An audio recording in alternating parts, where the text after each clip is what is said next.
ഈ ഒരു വിജയം പെട്ടെന്നുണ്ടായൊരു വിജയമല്ല. കുറേ കഷ്ടപ്പാടും പ്രതിസന്ധികളെല്ലാം തരണം ചെയ്തുകൊണ്ട് നേടിയൊരു വിജയമാണ്. ശരിക്കും ആ ഒരു പരന്ന വായനയും റാങ്ക് ഫയലിനപ്പുറം ഈ ന്യൂസ് പേപ്പർ ആയാലും എല്ലാത്തിൽ നിന്നും ഒരു കണക്റ്റഡ് ഫാക്ട്സ് പഠിച്ച് മാത്രമേ നമുക്ക് ഈ എക്സാം ക്രാക്ക് ചെയ്യാൻ പറ്റുമെന്ന നിലയിലെത്തി.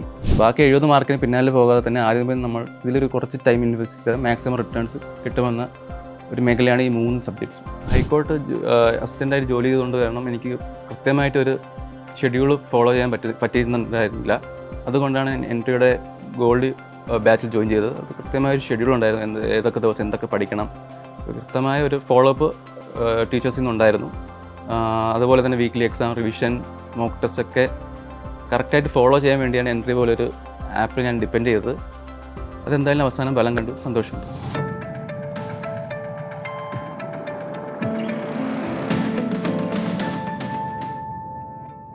നമസ്കാരം, എൻ്റെ പേര് അഭിരാം AS, തിരുവനന്തപുരം സ്വദേശിയാണ്. കഴിഞ്ഞ യൂണിവേഴ്സിറ്റി അസിസ്റ്റൻറ്റ് പരീക്ഷയിൽ 10ാം റാങ്ക് കരസ്ഥമാക്കിയതിൽ വളരെയധികം സന്തോഷമുണ്ട്. നിലവിൽ കേരള ഹൈക്കോടതിയിൽ അസിസ്റ്റൻ്റായി ജോലി ചെയ്യുന്നു. ആദ്യം തന്നെ എൻ്റെ വീട്ടുകാർക്കും കൂട്ടുകാർക്കും കൊളീഗ്സിനും എന്നെ പഠിപ്പിച്ച എല്ലാ അധ്യാപകർക്കും ആദ്യം തന്നെ എൻ്റെ ഹൃദയത്തിൻ്റെ ഭാഷ നന്ദി പറയുന്നു. ഈ ഒരു വിജയം പെട്ടെന്നുണ്ടായൊരു വിജയമല്ല. കുറേ കഷ്ടപ്പാടും പ്രതിസന്ധികളെല്ലാം തരണം ചെയ്തുകൊണ്ട് നേടിയൊരു വിജയമാണ്. ഞാൻ ആദ്യമായി എഴുതിയ PSC എക്സാം തിരുവനന്തപുരം ജില്ലയുടെ വില്ലേജ് എക്സ്റ്റൻഷൻ ഓഫീസറായിരുന്നു. ആ ലിസ്റ്റിൽ എനിക്ക് സപ്ലിമെൻ്ററി ലിസ്റ്റിൽ ഉൾപ്പെടാൻ മാത്രമേ സാധിച്ചിരുന്നുള്ളൂ. തുടർന്ന് ഇൻ്റലിജൻസ് ബ്യൂറോയുടെ എക്സാം, FCAയുടെ exam, UPSC civil service exam, UPSC യുടെ CAPF എക്സാം തുടങ്ങിയ പല എക്സാമുകൾ എഴുതിയായിരുന്നു. പക്ഷേ എല്ലാത്തിലും എനിക്ക് വിജയം കൈവരിക്കാൻ സാധിച്ചിരുന്നില്ല. ഓരോ തോൽവിയും ഓരോ പാഠങ്ങളായിരുന്നു. അതെല്ലാം ഉൾക്കൊണ്ടതാണ് അവസാനമാണ് ഈ ഒരു റിസൾട്ട് കിട്ടിയത്. അത് സന്തോഷം. 2022 മുതലാണ് PSCയുടെ എക്സാം പാറ്റേണിൽ കാര്യമായൊരു ഷിഫ്റ്റ് ഉണ്ടായത്. സ്റ്റേറ്റ്മെൻറ്റ് ടൈപ്പ് ക്വസ്റ്റ്യൻസ് ആയാലും അനലിറ്റിക്കൽ ക്വസ്റ്റ്യൻസും കൂടുതൽ ഉൾപ്പെടുത്തിക്കൊണ്ട് പുതിയൊരു ചോദ്യപേപ്പർ രീതി തന്നെ അവർ അവലംബിച്ചു.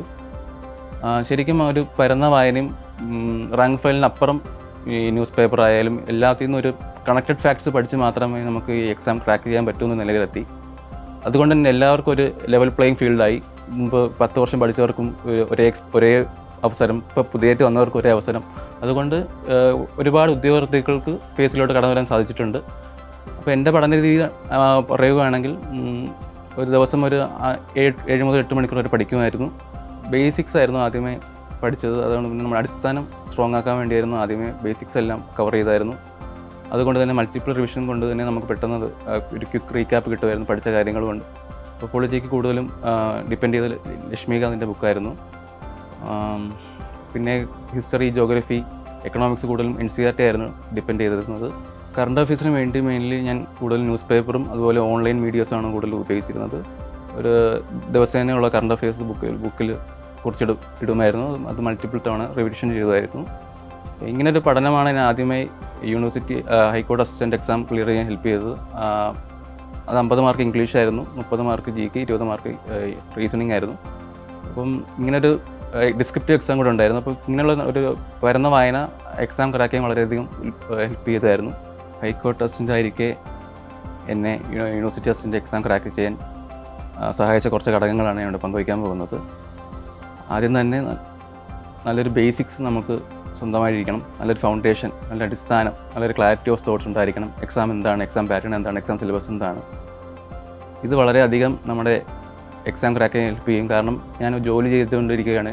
യൂണിവേഴ്സിറ്റി എക്സാമിന് വേണ്ടി പഠിച്ചത്. രാവിലെ 10 മുതൽ 4 വരെയാണ് വർക്കിംഗ് ടൈം. പലപ്പോഴും 5-5:30 ആവും ഓഫീസിൽ നിന്ന് ഇറങ്ങുമ്പോൾ. ഇപ്പോൾ നമ്മുടെ ബേസ് സ്ട്രോങ് ആയതുകൊണ്ട് തന്നെ രാവിലെ 2 മണിക്കൂർ, വൈകുന്നേരം 2 മണിക്കൂർ മാത്രമാണ് ഞാൻ ഈ എക്സാമിന് വേണ്ടി പഠിച്ചത്. വലിയ സ്ട്രെയിൻ ഇല്ലാതെ തന്നെ ഈ എക്സാം ക്രാക്ക് ചെയ്യാൻ എന്നെ വളരെയധികം സഹായിച്ചത് എൻ്റെ ബേസിക്സ് വളരെ സ്ട്രോങ് ആയിരുന്നു. രണ്ടാമത്തെ പോയിൻ്റ് എന്ന് വെച്ചാൽ മാത്സ്, മലയാളം, ഇംഗ്ലീഷ്, ഈ 3 വിഷയങ്ങൾ ഏകദേശം 30 മാർക്കോളം എക്സാമിനുണ്ട്. അപ്പം PSCയുടെ എക്സാം കാര്യമായി മാറ്റം ഉണ്ടെങ്കിൽ പോലും ഈ 3 വിഷയങ്ങൾക്ക് വലിയമായിട്ടുള്ള ക്വസ്റ്റ്യൻ പാറ്റേൺ ഇല്ല. അപ്പം നമ്മൾ നന്നായി രീതി പ്രാക്ടീസ് ചെയ്താൽ ഈ 30 മാർക്കിൽ 25 മുതൽ 27 മാർക്ക് വരെ നമുക്ക് സ്വന്തമാക്കാൻ പറ്റും. ഈ 27 മാർക്കിന് നമ്മൾ റാങ്ക് ഡിസൈഡിങ് ഫാക്ടറായിട്ട് മാറാൻ സാധ്യതയുണ്ട്.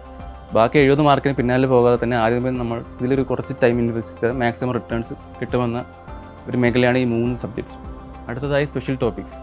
കൃത്യമായി PSC സിലബസിൽ പറഞ്ഞിട്ടുണ്ടായിരുന്നു. സ്പെഷ്യൽ ടോപ്പിക്സ് 13 മാർക്കായിരുന്നു സ്പെഷ്യൽ ടോപ്പിക്സിന് അലോട്ട് ചെയ്തിരുന്നത്.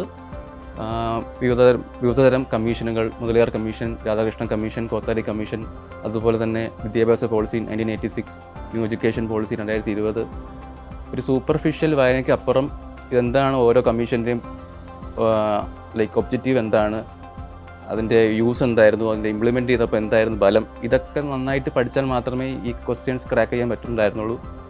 അല്ലാതെ വെറുതെ ക്യാമറമാൻ ആരാണ്, മെമ്പേഴ്സ് ആരാണ്, എന്ന് ഫോം ചെയ്തു ഇതിൻ്റെ അപ്പുറമായിരുന്നു PSC എക്സാമിന് ചോദിച്ചത്. എനിക്ക് ഏകദേശം 13 ചോദ്യങ്ങളിൽ 12 ക്വസ്റ്റ്യൻസ് കറക്റ്റാക്കാൻ പറ്റി. ഞാൻ 10ാം റാങ്ക് കിട്ടിയതിൽ ഈ സ്പെഷ്യൽ ടോപ്പിക്സ് നല്ലൊരു പങ്ക് വഹിച്ചിട്ടുണ്ടായിരുന്നു.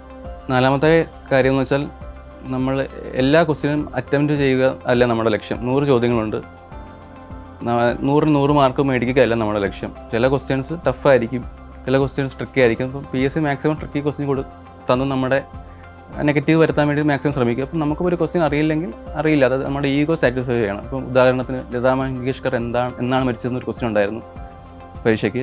എനിക്കത് അറിയില്ലായിരുന്നു. സോ ആ ക്വസ്റ്റ്യൻ വിട്ടു. അല്ലാതെ നമ്മൾ ആ ക്വസ്റ്റ്യൻ അറ്റംപ്റ്റ് ചെയ്തു, നെഗറ്റീവ് മേടിച്ച 1.33 മാർക്സ് നമുക്ക് നഷ്ടമാവും. അത് ഓരോ മാർക്ക് ഓരോ വിലപ്പെട്ട റാങ്ക് നമ്മൾ വളരെയധികം പിറകോട്ട് പോകും ഇങ്ങനത്തെ. അതുകൊണ്ട് അറിയാവുന്ന ചോദ്യങ്ങൾ കൃത്യമായിട്ട് എഴുതുക, അറിയാൻ മേലാത്ത ചോദ്യം വിടുക. പിന്നെ എന്നെ അവസാനമായിട്ട് സഹായിച്ച ഘടകം ഈ റിവിഷനായിരുന്നു. ജസ്റ്റ് നമ്മൾ പഠിച്ച കാര്യങ്ങൾ വീണ്ടും വീണ്ടും പഠിക്കാതെ മാക്സിമം എക്സാം എഴുതി ഇപ്പോൾ തെറ്റുണ്ടെങ്കിൽ അത് പകർത്തി നമ്മളൊരു ബുക്കിൽ പകർത്തി എന്താണ് തെറ്റിയത് അത് വീണ്ടും വീണ്ടും റിവൈസ് ചെയ്യുക. എക്സാം എഴുതിയാൽ മാത്രമേ നമുക്ക് പഠിച്ച കാര്യം കറക്റ്റായിട്ട് റീകളക്ട് ചെയ്യാൻ പറ്റത്തുള്ളൂ. സോ തിയറിക്ക് അപ്പുറം നമ്മൾ ഓരോ ക്വസ്റ്റ്യൻ എന്താണ് ഡിമാൻഡ് ചെയ്യുന്നത്, ആപ്ലിക്കേഷൻ ലെവൽ ക്വസ്റ്റ്യൻ ചെയ്താൽ മാത്രമേ ഇന്നത്തെ PSCയുടെ ചോദ്യ ഘടന നമുക്ക് ക്രാക്ക് ചെയ്യാൻ പറ്റത്തുള്ളൂ. സോ എൻട്രി എന്നെ വളരെയധികം സഹായിച്ചത് ഈ റിവിഷൻ സെക്ഷനിലായിരുന്നു. കാരണം എൻട്രിയുടെ മോക്ക് എക്സാമൊക്കെ ഞാൻ ചെയ്യുമായിരുന്നു.